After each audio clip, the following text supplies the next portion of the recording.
Alright, this is how you animate a car on a path. So we've got this rigged truck now with the front tires that move, and we're going to stick it on a path and animate it so that it turns around this path. Rather than just making it move ourselves and keyframing it, we'll stick it on a path and it will do it for us. It's pretty easy. First thing, let's go to a top view, 7.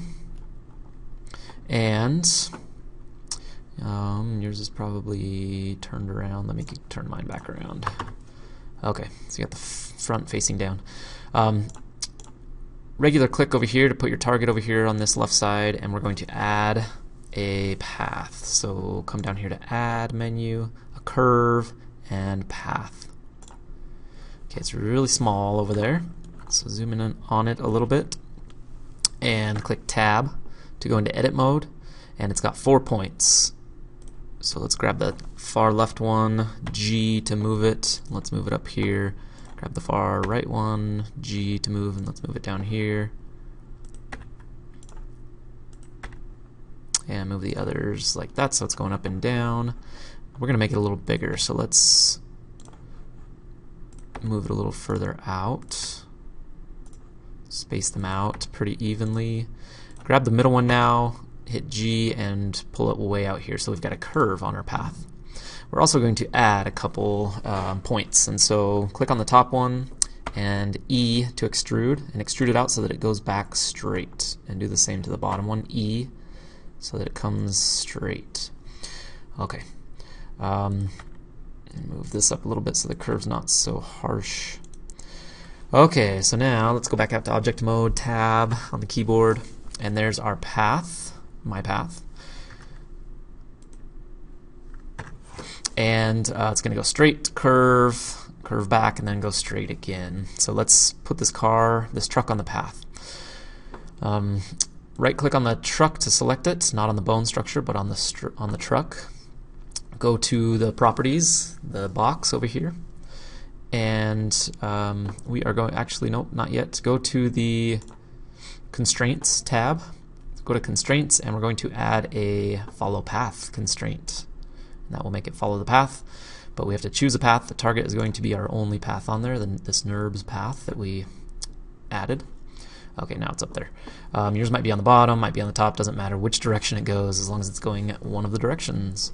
So I've got the truck now on the path, and let's click on the path and go to the path tab, and we're going to manipulate a few things here to animate it, or to make it move along that path.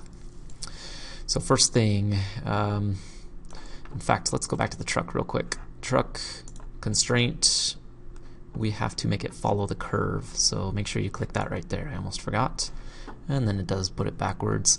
So that's when we go to the properties and change the Z rotation to 180. It turns it around. So yours might be on the bottom, might be on the top. Whether it's bottom, top, front, and back, you have to rotate it accordingly so that it's going to go down the path the right way, not backwards. Okay, now let's go to click on the path, right click on it to select the path, go to the path tab, and this right here, this path animation, we are going to use. And so make your animation 150 frames, that's about 5 seconds, 30 frames per second. And let's click this to go to the first frame. So on the first frame, the evaluation time is 0, meaning that at 0 time for this animation, it's going to be where it starts, on frame 1. So let's right click on that right there, the evaluation time, and insert a keyframe. And that inserts a keyframe on the path at 0. And before we start it, we want it to be there.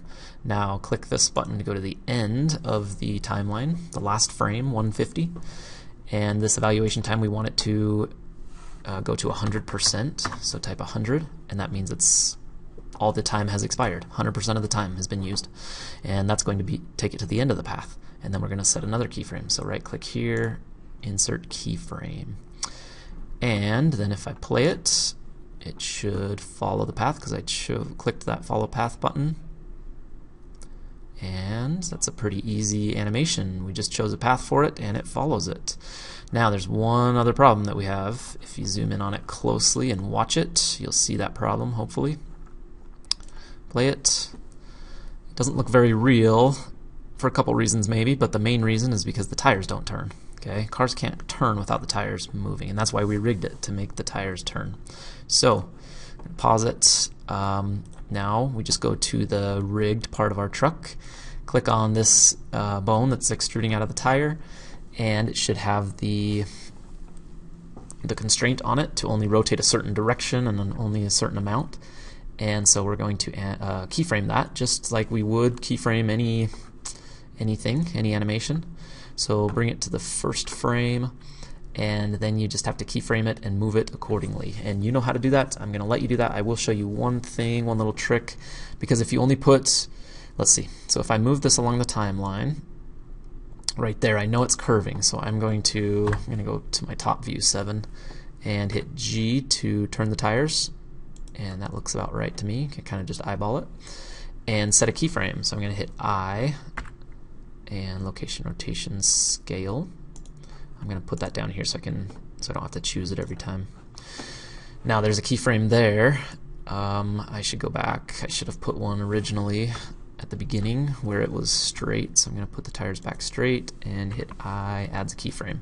So now between those two it curves, but the problem is that it starts curving. From this keyframe straight to this keyframe curved, it's curving that whole time, and it just doesn't look quite right because he's going straight that whole time and he starts to curve. So right when he starts curving, I'm going to put it back straight. So, and then set the keyframe. Now between those two keyframes it stays straight, and then it starts to curve.